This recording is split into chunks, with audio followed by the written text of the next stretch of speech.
이번에 윤석열 대통령이 이태원 참사 특별법 거부하면서 또 뭐 재정적으로 뭐를 지원해 주겠다 뭐 이런 얘기를 했어요. 유가족들은 그 점에 더 분노한다고. 우리가 지금 뭐 몇 푼 받으려고 그러는 거냐. 단 한 번이라도 우리한테 위로하고 눈물을 닦아준 적이 있느냐. 그거거든요. 유족분의 발언을 먼저 좀 들어보죠. 유가족들이 언제 재정적 지원과 배상을 요구했던가? 유가족들이 오직 바라는 것은 진상규명이었다. 그럼에도 정부는 유가족들의 요구를 가장 모욕적인 방법으로 묵살했다. 어떻게 진상규명의 책임은 외면하면서 돈으로 희생자와 유가족들을 이렇게 모욕할 수 있는가? 참담함을 넘어 이루 말할 수 없는 분노를 느낀다. 꼬리 자르기로 끝난 경찰 특수본 수사, 거짓 증언과 자료 미제출 등으로 퇴색된 국회 국정조사에서 참사에 대한 정부의 책임 소재는 따져보지도 못했다. 그런데 무엇이 충분하다는 말인가? 특별조사위원회가 사법부와 행정부의 권한을 침범한다고 주장하며 더 이상 조사가 필요 없다 반복하면서 어떻게 피해자들을 지원하겠다는 것인가? 우리 유가족들은 정부의 그런 행태를 절대 납득할 수 없는 발상이다. 불안을 안고 일상을 살아가는 일이 없기를 기원합니다. 이것이 제가 이태원 특별법이 통과되어 진상규명이 되길 바라는 간절한 이유입니다. 김유정 의원님, 지금 유족들이 돈 달라고 그런 거 아니잖아요. 그러니까요. 내 자식이 어떻게 죽어갔는지 알고 싶은 거잖아요. 근데 지금 그런 진상도 밝혀지지 않았는데 보상해주겠다, 배상해주겠다, 이것저것 지원해주겠다 이렇게 얘기하는 게 이게 있을 수 있는 일입니까? 그러니까 이 법이 발의가 되고 나서 한 9개월 만에 통과가 됐어요. 정말 어렵게 통과가 됐는데 이 유가족들이 뭘 원합니까?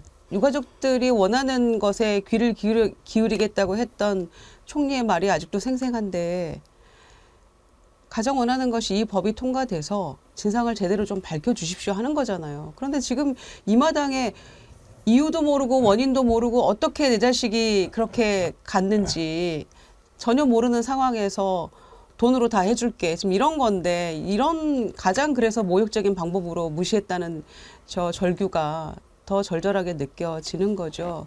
제가 한동훈 위원장이 뭐 이제 극찬을 하면서 막 기사가 나왔더라고요. 그 당사의 청소 경비원 분들하고 지금까지 이런 대표는 없었다예요. 거의 보도가. 그러면서 처음으로 오찬을 같이 했던 대표가 됐다는 거죠. 추운데 고생하니까 뭐 패딩도 드릴 거고 냉장고도 바꿔드리겠다는 거예요. 이런 공감 능력을 왜 저 절규하는 유가족들, 이태원 유가족들에게는 보이지 않습니까? 왜 그분들의 아픔에는 공감하지 않습니까? 당사에서 계시는 분들 잘했어요. 여태 그런 대표 하나도 없었다고 하는데 잘한 겁니다. 그분들 위로해 드리고 같이 뭐 고생하시는 얘기 들어드리고 뭐가 부족한 점은 없는지 개선점은 없는지 들어드리는 거 참 잘했다고 생각해요. 그런데 하물며 당사에 계시는 그분들에게도 그렇게 위로할 마음이 있다면 지금 추운 바깥에서 지금 사계절 지나서 또 다른 계절이 또 오고 있는 이 시점에도 왜 그분들을 한 번도 만나지 않습니까? 그러면서 왜 용산하고 본인은 다르다고 지금 주장하고 싶은 건가요? 한 번도 만나서 그분들의 원하는 바가 무엇인지, 무엇을 위해서 이렇게 밖에서 여름에는 그 더운 날 여름에 길바닥에서 또 추운데 오체투지 하면서 삭발해 가면서 이렇게 했는지 들어야 되잖아요. 그런데 이거를 다 무시하고 돈으로 해결하려고 하고 야당 보고는 정쟁의 불씨로 삼는다고 하고 이 유가족들이 무슨 정치적으로 어느 편에 편향돼 있는 분들입니까? 어떻게 그런 모욕적인 얘기를 해가면서 이렇게 끝까지 무시할 수가 있습니까? 정말 대통령이 이럴 수가 있습니까? 세월호 참사 유가족님 한 분께서 댓글을 달아주셨네요. 아이디가 세월호 진실 더 파고 더 밝힘 쓰시는 분인데요. 세월호 참사 유가족입니다. 그들은 아이들을 찾지 못했을 때도 추모 공간을 얘기했는데 아직도 추모 공간을 가지고 흥정하고 있습니다. 그들이 제시한 것은 순간 모면용입니다. 이은주님, 보상이나 배상을 요구한 바 없고 단지 진실 규명을 위한 간절함으로 혈서, 삭발, 투혼, 밤샘 15,900배에 이어 뼈와 살을 깎는 오체 투지까지도 불사했던 유가족분들의 처절한 하소연마저도 끝끝내 철저히 외면당하고 짓밟혔습니다. 특별법 거부도 모자라서 동양푼으로 조롱하는 피도 눈물도 가슴도 없는 당신들을 역사와 하늘과 국민이 결코 용서하지 않을 것입니다. 그런 글을 주셨는데 허은하 최고님, 차라리 이런 얘기를 안 하고 그냥 거부권 행사하면 그나마 낫겠어요. 네, 이게 상당히 인정머리가 없다. 그런 좀 느낌이 드는 거죠. 물론 기존 세월호 때 정치적으로 뭔가 당했다라는 트라우마가 있는 것 같습니다. 그런데 그건 당한 게 아니라 앞으로 그런 일이 없도록 국민들이 정부를 지켜봐 보실 수 있도록 정부가 노력해야 합니다. 작년 추모대회 때 10월 29일 있죠. 저희 이준석 대표와 개혁신당의 최고위원들이 다 같이, 그땐 최고위원이 아니었습니다만 다 같이 현장에 찾아갔을 때 유가족 한 분 한 분을 뵈었는데 그 유가족 분들께서 저희를 안고 우셨습니다. 그때 처음 하신 말씀이 왜 지금에서야 왔습니까? 였습니다. 그러니까 저희가 국민의힘 사람들이었기 때문이었을 텐데요. 그냥 같이 엉엉 우는 수밖에 없었습니다. 그분들이 원하시는 것은 내 아들, 내 딸, 내 부모가 왜 저렇게 될 수밖에 없었는지에 대한 것을 가족의 마음으로 지켜봐 달라라는 말씀이셨는데 본인들을 정치적으로 바라보고 본인들을 쇼하고 연기하는 사람으로 바라보는 거에 더 가슴 아프다는 말씀들을 하셨었습니다. 그 자리에 이제 저희가 있으면서도 좀 안타까웠던 것은 정부 여당의 지도부가 오지 않았어요. 사실은 저는 거기에 과감하게 대통령이 왔으면, 총리가 왔으면, 여당 대표가 왔었으면 얼마나 좋았을까라는 생각으로 처음부터 끝까지 앉아 있었는데요. 국민들이 원하시는 것이 뭔지를 생각할 줄 아는 정부가 되는 걸 바라는 것이 이게 그렇게 큰 욕심인가 하는 생각이 듭니다. 지금 이제 종합대책으로 마련하신 걸 보니까 이성적인 해결 방안들을 제시했습니다. 안 하는 것보단 나을 수 있습니다. 그러나 먼저 내 가족을 보낸 가족의 심정 먼저 좀 이렇게 어루만져 줄 수 있는 정치적 리더, 어른을 국민들이 희망하고 있다라는 그 마음을 좀 알아주셨으면 좋겠다라는 생각이고요. 앞으로 이러한 일이 절대 없어야 됩니다만 또 이런 일이 벌어지면 또 민주당과 국민의힘은 정치적인 또 싸움을 하면서 진정한 피해자들에게 눈물을 또 흘리게 할 것인지 앞으로는 이런 일이 더 이상 없도록 하는 데 좀 집중했으면 좋겠습니다.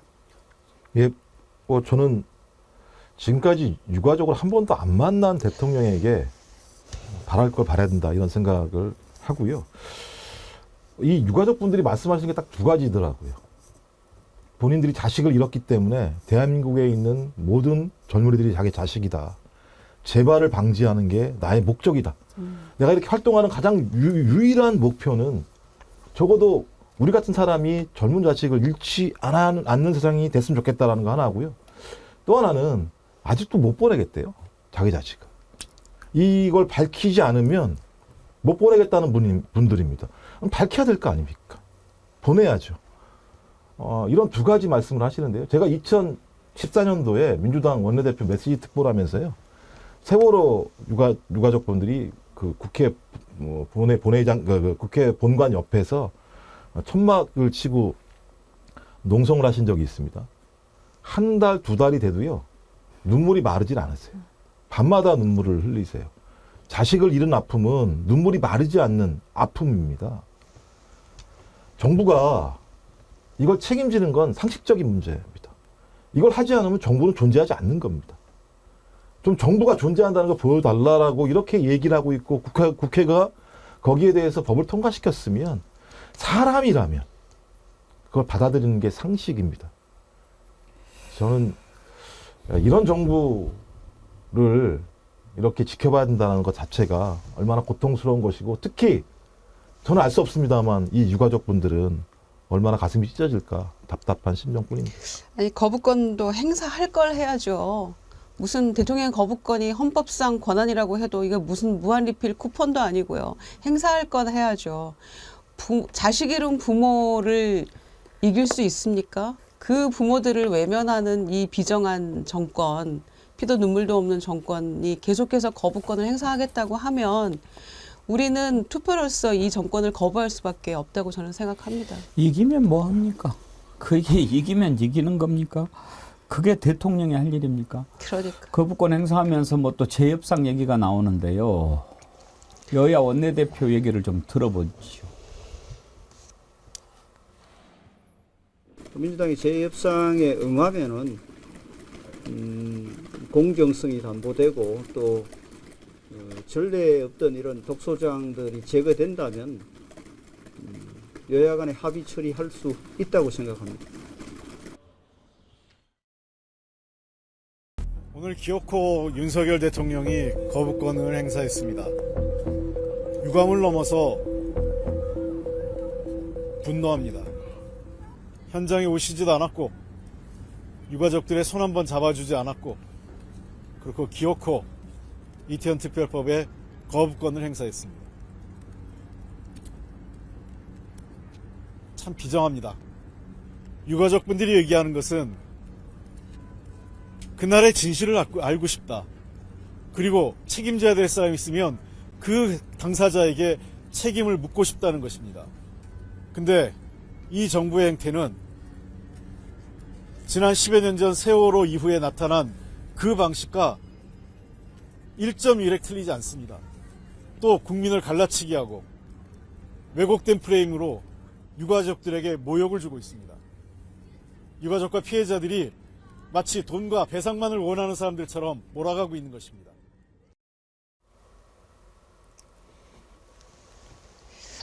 비정을 넘어서요.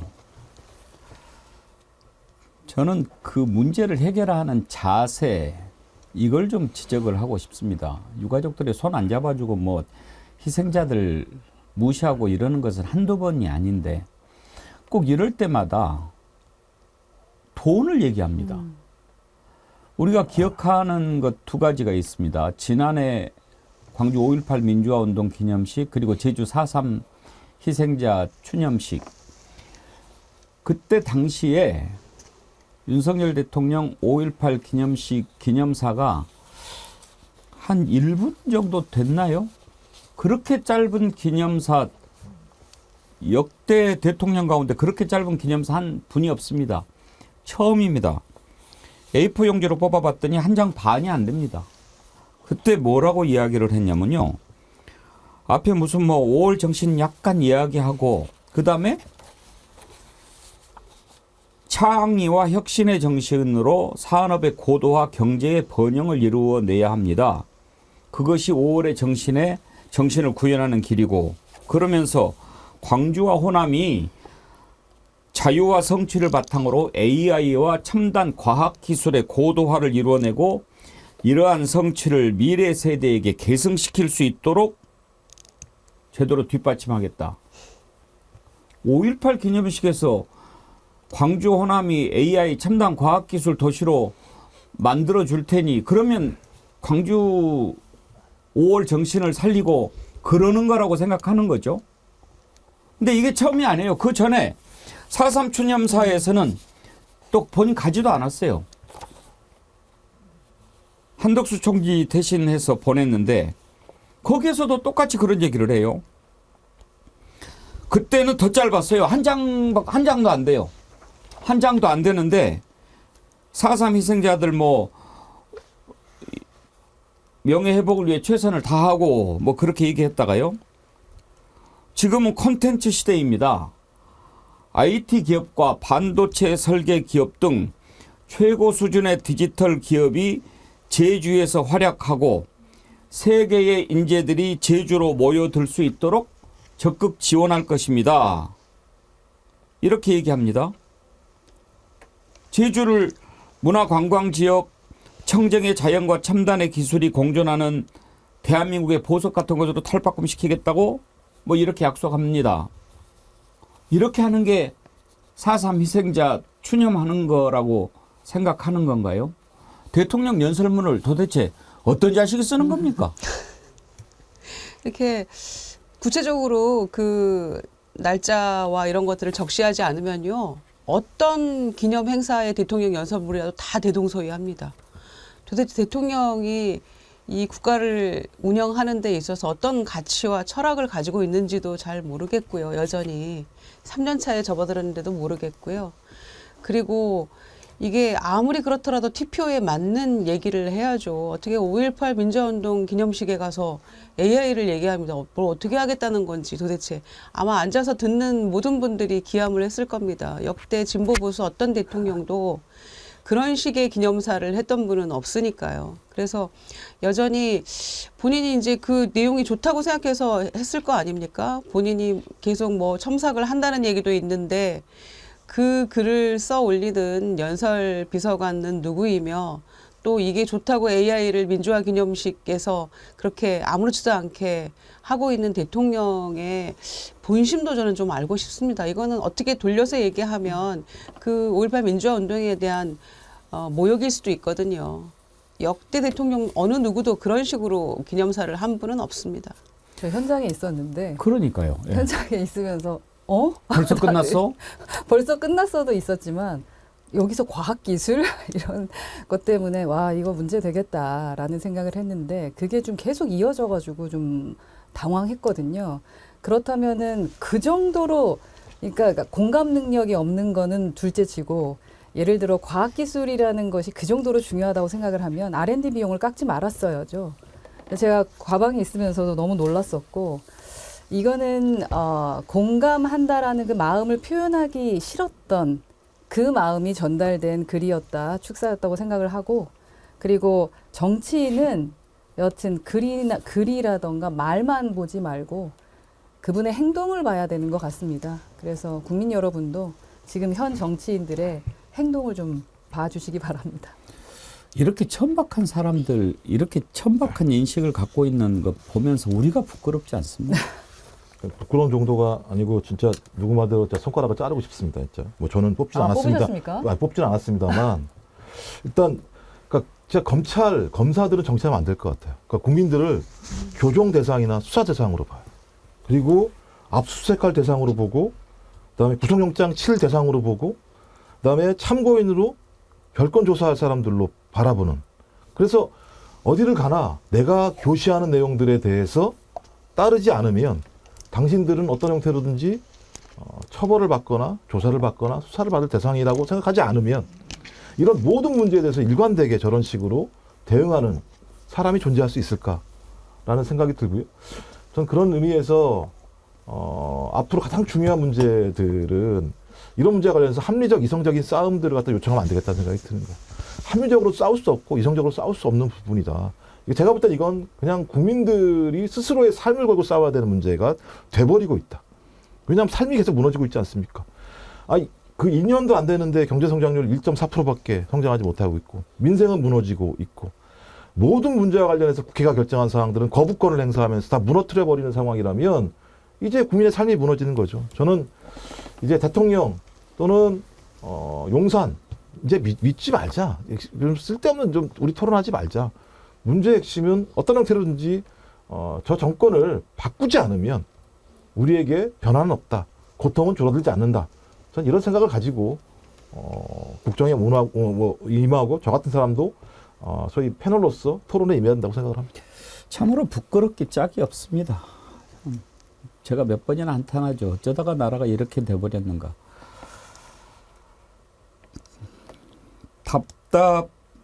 아이디가 답답이십니다. 그대들이여 나라가 무너지고 망한 소리가 안 들리는가. 그대들이여 여기저기 한숨소리, 절망소리가 안 들리는가? 우리가 뭘 그리 잘못을 했는가? 잘못은 손가락으로 꼽을 정도인데 그대들이여 놀랍지 아니한가? 몇몇 놈들 때문에 그동안 피와 땀으로 만들어진 이곳이 한순간 무너질 수 있다는 사실이, 그 무너진 세상을 다시 세우고자 할 때는 지금 그 시간보다 수십 배가 더. 잘못을 손가락으로 꼽을 정도라고 그러셨는데 손가락이 잘못한 것도 있죠. 정말 선택을 잘 해야 합니다. 제가 앞부분에 김대중 대통령 어록 몇 가지를 소개해드렸는데 노무현 대통령 말씀 가운데 이걸 좀 소개하고 싶습니다. 민주주의의 완성은 없을 것입니다. 그러나 역사는 끊임없이 진보합니다. 민주주의 최후의 보루는 깨어있는 시민의 조직된 힘입니다. 이것이 우리의 미래입니다. 정말 선택을 잘 해야 합니다. 다시 이런 고통을 반복해서는 안 되지요. 눈 떠보니까 후진국이라고요. 그 코로나 위기 상황에서도 대한민국의 그 대처 능력이나 이런 거에 있어서 굉장히 국제적으로 평가받았잖아요. 박수 받고 벤치마킹 하기도 하고, 그리고 한류로 우리도 굉장히 국민들이 자존감도 높아지고 그랬던 대한민국이 순식간에 뭐 나락으로 떨어지는 기분이고요. 요즘에 외신에는 세 사람의 이름만 나옵니다. 윤석열, 김건희, 크리스찬 디올. 이 세 사람 외에는 한국에 대해서 언급하는 게 없어요. 개식용 금지법이 가장 큰 뉴스로 나오는 그런 나라가 돼버렸어요. 그래서 어쩌다가 불과 이 1, 2년 사이에 국격이 이렇게까지 추락했는지에 대해서 지금의 집권 여당 그리고 대통령실에서 정말 깊이 좀 성찰하고 살펴봐야 될 문제입니다, 이게. 제가 좀 야당이 됐기는 했습니다만 사실 뭐 그게 1, 2년의 문제는 아닌 것 같습니다. 기존 정부에서도 잘못한 게 있고 여의도 정치 자체가 완전히 바뀌지 않는 한 대한민국 국민들에게 희망을 드리기가 상당히 좀 어렵다라는 생각을 하고요. 지금 사실 그 야당의 그 숫자는 엄청난 겁니다. 정말로 민생을 위해서 움직일 수 있다면 다 해내실 수 있거든요. 그래서 지금 뭐 선거 앞뒀다고 해서 자꾸 뭐 물론 용산 잘해서 좀 옹호할 수 있는 건 하나도 없습니다만 뒤에 숨고 본인들의 기득권 챙기려고 하는 것 민주당도 반성하셔야 되고 여튼 여의도 정치가 모두 바뀌어야 된다라는 말씀을 좀 드려야겠다는 생각이 들었어요. 근데 오늘 이제 보니까 이재명 당대표가 신년 기자회견 하면서 출생 기본소득이라고 하는 또 하나의 제안들을 했습니다.